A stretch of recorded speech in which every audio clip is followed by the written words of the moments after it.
Here is a recipe for the aloo वडी and रस्सा. आलू वडी और रस्सा एक ट्रेडिशनल महाराष्ट्रीयन डिश आहे. आलू वडीसाठी रस्सा बनवणार आहोत. रस्सा बनवण्यासाठी पहिला कुकर लावून घेणार. आलू वडींची पानं धुवून शेरो काढून आलू वडी ग्रेव्ही बनवण्यासाठी तूर डाळ आणि चना डाळ आणखीन तुमच्याकडे कोणत्या डाळी असेल त्याही मिक्स करू शकता. आज श्रावणातला पहिला दिवस सोमवार. चवीपुरता मीठ आणि हळद आणि पाणी मिक्स करून शिट्ट्या लावून घ्यायचे आहेत 3 ते 4. चना डाळ शिजायला जास्त वेळ लागतो म्हणून 4 शिट्ट्या लावून घेणार आहोत. कुकरला शिट्ट्या लागतपर्यंत आलू वडी स्टफिंग बॅटर तयार करून घ्यायचं आहे. चण्याचं पीठ तुमच्याकडे जेवढी आलूची पानं असेल त्याप्रमाणे पीठ घ्यायचं आहे. 4 चमचे चण्याचं पीठ, 1 चमचा तांदळाचं पीठ, मिरची कोथिंबीरची पेस्ट, लसूण कांदाही तुम्ही मिक्स करू शकता. श्रावण महिना असल्यामुळे मी अवॉइड करते. गरम मसाला, हळद, धना पावडर, जिरा पावडर, फ्रँकी गरम मसाला, तिखट मसाला, रेड चिली पावडर, थोडाच तेल, ग्राइंड केलेला भाजलेला खोबरा 2 ते 3 चमचे मिक्स करून, कस्तुरी मेथी, चिंचेचा कोल. मी पहिली ही आलू वडीची व्हिडिओ बनवलेली आहे. इन्स्टंट कोल कशी बनवायची त्यामध्ये डिटेल आहे. चवीपुरता मीठ, थोडाच पाणी ओतून मिक्स करून घ्यायचं आहे सर्व.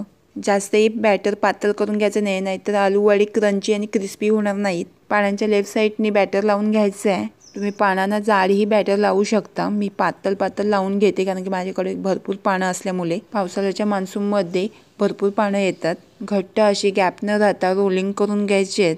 साईडच्या कढाई पॅक करून घ्यायची आहेत. ज्या साच्यामध्ये आलू वडी तुम्ही स्टीमिंग करण्यासाठी ठेवणार आहात त्या साच्याला तेल लावून घ्यायचं आहे, जेणेकरून स्टीमिंग करताना आलूचे रोल्स चिपकणार नाहीत. डाळ एकदम शिजून घेतलेली आहे. भांड्यामध्ये रोल मावत नव्हते, जागा होत नव्हती म्हणून कट करून घेतलेले आहेत. 8 ते 7 मिनिटे स्टीमिंग करून घ्यायचे आहेत. चेक करून घ्यायचं आहे.